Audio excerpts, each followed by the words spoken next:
Assalamualaikum warahmatullahi wabarakatuh. Perkenalkan, nama saya Rabiatul Adawiyah dengan NIM 25041121 dari Program Studi Pendidikan Agama Islam Lokal 26C. Pada kesempatan kali ini, saya akan membahas tentang mitos-mitos yang dipercaya di masyarakat Banjar. Mitos merupakan kepercayaan yang diwariskan secara turun-temurun dan berkembang dalam kehidupan masyarakat. Meskipun tidak semuanya dapat dibuktikan kebenarannya, banyak mitos yang sebenarnya mengandung nasihat, nilai kehidupan, serta pesan moral yang dapat dijadikan pelajaran dalam kehidupan sehari-hari. Melalui video ini, saya akan membahas 3 mitos yang masih dikenal di masyarakat Banjar beserta pandangan Islam, makna, dan nilai-nilai yang terkandung di dalamnya. Mari kita memulai pembahasan dengan mitos yang pertama, yaitu larangan keluar rumah saat waktu maghrib. Sejak dahulu, para orang tua selalu mengingatkan anak-anaknya untuk tidak keluar rumah saat waktu maghrib. Kebiasaan tersebut kemudian berkembang dan menjadi sebuah kepercayaan yang diwariskan secara turun-temurun. Sebagian orang banyak yang meyakini bahwa waktu maghrib merupakan waktu yang kurang baik untuk berada di luar rumah karena dipercaya dapat mendatangkan gangguan. Dalam pandangan Islam, tidak ada larangan khusus yang melarang seseorang tidak boleh keluar rumah saat waktu maghrib atau awal malam. Namun, Islam menganjurkan agar setiap orang, terutama anak-anak, lebih berhati-hati dan menjaga diri pada waktu tersebut.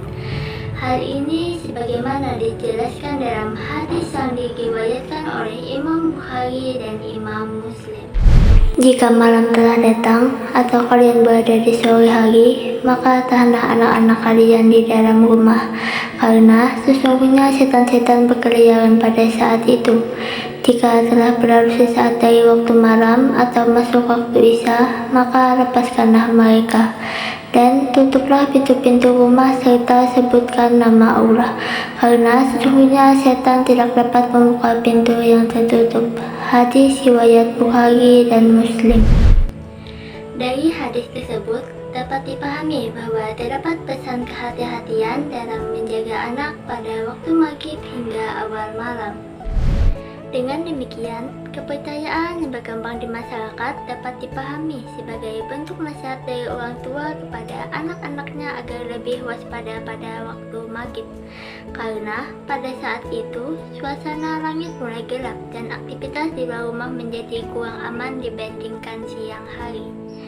Dari tujuan yang melatar belakangi munculnya mitos tersebut, dapat diambil nilai-nilai yang sejalan dengan ajaran Islam, seperti pentingnya menjaga diri, menaati nasihat orang tua, serta memanfaatkan waktu maghrib untuk beribadah dan berkumpul bersama keluarga.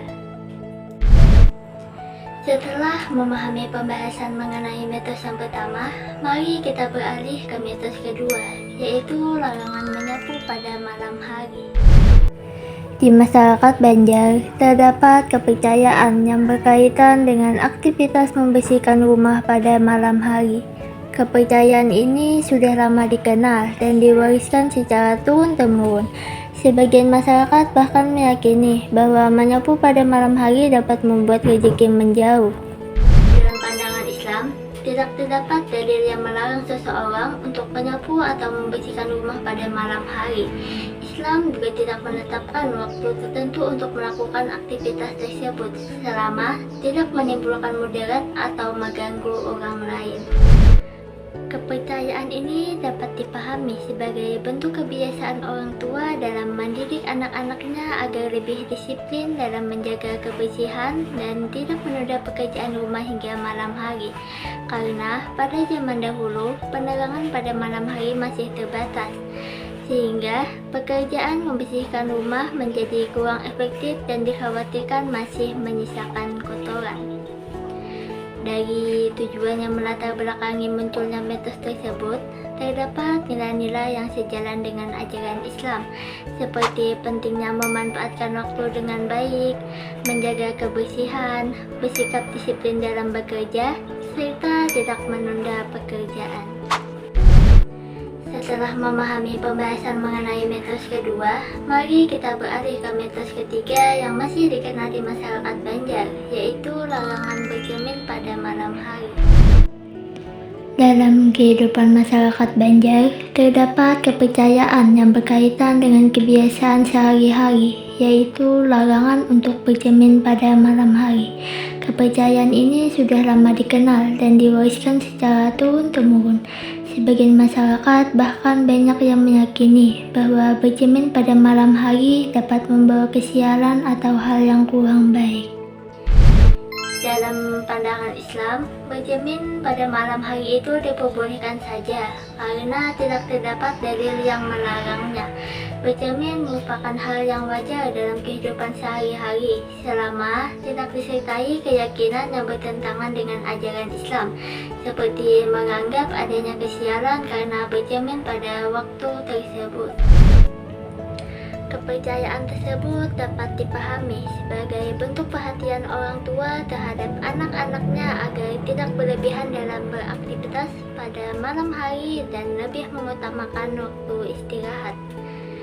Dari tujuan yang melatar belakangi munculnya mitos tersebut, dapat diambil nilai-nilai yang sejalan dengan ajaran Islam, seperti pentingnya menjaga kesehatan, memanfaatkan waktu dengan baik, serta tidak berlebihan dalam beraktivitas pada malam hari. Setelah memahami pembahasan mengenai ketiga mitos tersebut, dapat kita pahami bahwa tradisi yang berkembang di masyarakat perlu dipahami dengan benar dan sesuai ajaran Islam. Lalu, apakah tradisi-tradisi tersebut sebaiknya dibuang atau justru di-upgrade? Menurut saya, tradisi-tradisi tersebut tidak perlu dibuang, tetapi perlu di-upgrade atau diluruskan sesuai dengan ajaran Islam. Di balik mitos-mitos tersebut, sebenarnya ada nilai-nilai baik yang bisa kita ambil, seperti menjaga keselamatan, memanfaatkan waktu dengan baik, menjaga kesehatan, serta menghormati nasihat orang tua. Namun, yang perlu kita ubah adalah cara memahaminya. Jangan sampai kita meyakini bahwa suatu kejadian pasti membawa kesialan atau akibat tertentu. Jadi, tradisi-tradisi ini tetap bisa dilestarikan sebagai bagian dari budaya Banjar selama dipahami dengan benar dan tidak bertentangan dengan ajaran Islam. Demikian pembahasan yang dapat saya sampaikan. Semoga pembahasan ini bermanfaat dan dapat menambah wawasan kita tentang bagaimana menyikapi tradisi dengan tetap berpegang pada ajaran Islam. Terima kasih atas perhatiannya. Wassalamualaikum warahmatullahi wabarakatuh.